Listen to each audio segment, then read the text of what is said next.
We are more than a month into the legislative session now and lots to talk about. King 5's Drew Mickelson joins us from Olympia. So Drew, this past week we got a sense about what bills may be progressing, including some big votes in certain communities. What stuck out to you?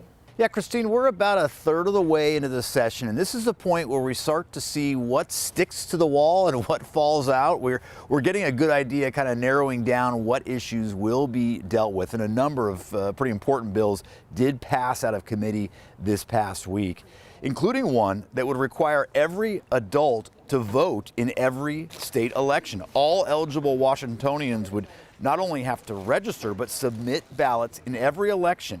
Blank ballots would be acceptable.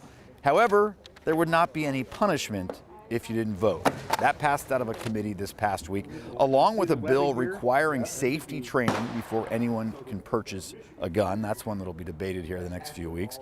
Lawmakers appear to have figured out how they want to deal with the drug possession laws. In 2021, the state Supreme Court threw out the felony drug possession law, and a law was passed making possession a misdemeanor, but not until your third arrest. Now there's a bill to make it a gross misdemeanor on the first bust, but that charge would be dismissed if someone completes treatment. Republicans were hoping to reinstate that felony possession law. We need the proper leverage to get these folks into treatment. And frankly, the misdemeanor or gross misdemeanor from a lot of the prosecutors I've talked with is not going to work all that well. Drew, there were also some developments over the controversial issue about where to put a new airport. What's happening on that front? Well, it is a huge issue, especially here in the South Sound. No one wants the next SeaTac in their backyard. People should not be taken by surprise by something this significant. With the region outgrowing SeaTac, a couple of years ago, the state called for a new airport location to be studied and identified. And the experts came up with 3 potential sites, 2 in rural Pierce County and 1 in Thurston County. Those decisions surprised and upset those communities. Folks said they weren't part of the process. So there's a new bill now to scrap those plans and start over with a panel that will include people who live in potential airport sites. The bill's sponsor says the solution might just be to expand existing airports. We've got a number of airports that are already sited that have ability to expand, whether it's Bremerton or Payne Field or whatever it happens to be. It doesn't have to be a one facility solution. That bill has a hearing on Thursday afternoon. A lot of folks are looking forward to testifying on it. Christine?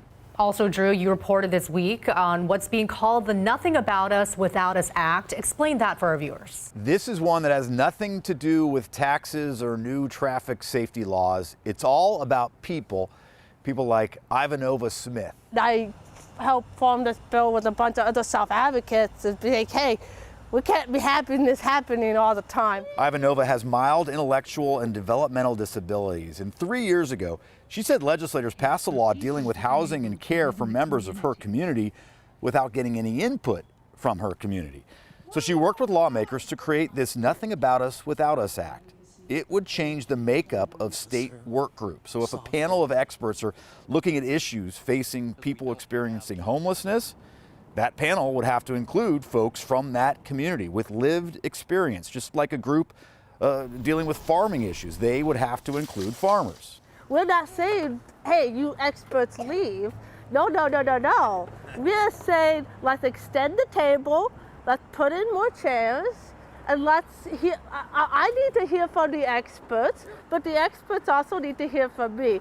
A lot more to go in the session. What can we expect in the coming week, Drew? Well, this coming Friday is the first cutoff day, and that is when bills have to pass out of committee to be considered. Sometimes bills can come back from the dead, but this usually is when we start to sort of clear the slate from some of the bills that maybe just came up as discussion points. So we'll be watching that towards the end of the week. On Tuesday, we're going to hear about some new legislation aimed at reducing domestic violence. There have been cuts to survivors and survivor groups.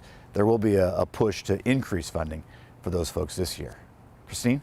We'll be watching out for that. Thank you so much for that recap. And if you want to see all of Drew's coverage from the Capitol, text the word session to the number on your screen, 206-448-4545, and we'll send you a link.